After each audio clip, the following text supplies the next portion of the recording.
যদি বিজেপি চৰকাৰ যদি ন্যায় দিব পাৰে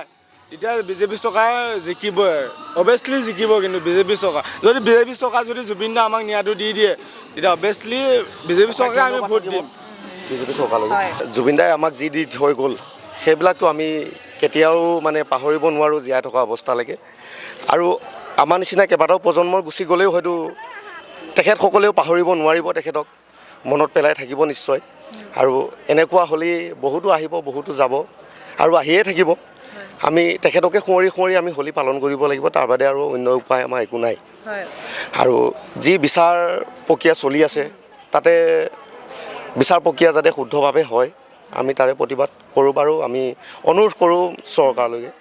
আৰু এতিয়া নিশ্চয় শুনা পাইছে শ্যামকানু মহন্ত সিদ্ধাৰ্থ শৰ্মাৰ যিবোৰ ফ্লেট ফ্ৰিজ কৰিছিলে সকলোখিনি মুকলি কৰি দিছে এতিয়া এক প্ৰকাৰ বহুতেই ক'ব ধৰিছে যে সিহঁতে সোনকালে ওলাই আহিব আকাশৰ তললৈ মুকলি হ'লে কি ক'ব এই ক্ষেত্ৰত আচলতে নহয় একচুৱেলি তেখেতসকল আহোঁ বুলি ক'লে আহিব নোৱাৰে যদি আমাৰ চৰকাৰে সঠিক ৰাস্তা লয় আৰু আইনেও সঠিক বিচাৰ কৰি দিব লাগে আমাক গোটেই অসমবাসী ৰাইজে হিয়া ধাকৰি কান্দিছে তেখেতক লৈ এনেকুৱা এটা পৰ্যায় আগতে হোৱা নাছিল চাগে আমি পোৱা নাই আৰু ভৱিষ্যতে নাপাম বুলি আমি ভাবোঁ হয়তো এনেকুৱা হয়তো নাপাম চাগে যে তেওঁ যিখিনি কৰি থৈ গ'ল আমাৰ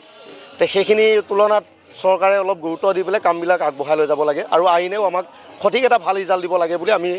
ভাবোঁ যদি বিজেপি চৰকাৰ যদি ন্যায় দিব পাৰে এতিয়া বিজেপি চৰকাৰ জিকিবই অভিয়াছলি জিকিব কিন্তু বিজেপি চৰকাৰ যদি বিজেপি চৰকাৰ যদি জুবিন দা আমাক ন্যায়টো দি দিয়ে তেতিয়া অভিয়াছলি বিজেপি চৰকাৰে আমি ভোট দিম বিজেপি চৰকাৰলৈ জুবিন দাই আমাক যি দি থৈ গ'ল সেইবিলাকতো আমি কেতিয়াও মানে পাহৰিব নোৱাৰোঁ জীয়াই থকা অৱস্থালৈকে আৰু আমাৰ নিচিনা কেইবাটাও প্ৰজন্মৰ গুচি গ'লেও হয়তো তেখেতসকলেও পাহৰিব নোৱাৰিব তেখেতক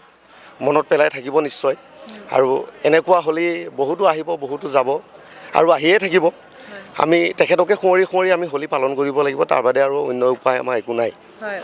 আৰু যি বিচাৰ প্ৰক্ৰিয়া চলি আছে তাতে বিচাৰ প্ৰক্ৰিয়া যাতে শুদ্ধভাৱে হয় আমি তাৰে প্ৰতিবাদ কৰোঁ বাৰু আমি অনুৰোধ কৰোঁ চৰকাৰলৈকে আৰু এতিয়া নিশ্চয় শুনা পাইছে শ্যামকানু মহন্ত সিদ্ধাৰ্থ শৰ্মাৰ যিবোৰ ফ্লেট ফ্ৰিজ কৰিছিলে সকলোখিনি মুকলি কৰি দিছে এতিয়া এক প্ৰকাৰ বহুতেই ক'ব ধৰিছে যে সিহঁতে সোনকালে ওলাই আহিব আকাশৰ তললৈ মুকলি হ'লে কি ক'ব এই ক্ষেত্ৰত আচলতে নহয় একচুৱেলি তেখেতসকল আহোঁ বুলি ক'লে আহিব নোৱাৰে যদি আমাৰ চৰকাৰে সঠিক ৰাস্তা লয় আৰু আইনেও সঠিক বিচাৰ কৰি দিব লাগে আমাক গোটেই অসমবাসী ৰাইজে হিয়া ধাকৰি কান্দিছে তেখেতক লৈ এনেকুৱা এটা পৰ্যায় আগতে হোৱা নাছিল চাগে আমি পোৱা নাই আৰু ভৱিষ্যতে নাপাম বুলি আমি ভাবোঁ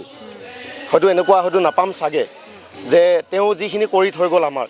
তে সেইখিনি তুলনাত চৰকাৰে অলপ গুৰুত্ব দি পেলাই কামবিলাক আগবঢ়াই লৈ যাব লাগে আৰু আইনেও আমাক সঠিক এটা ভাল ৰিজাল্ট দিব লাগে বুলি আমি ভাবোঁ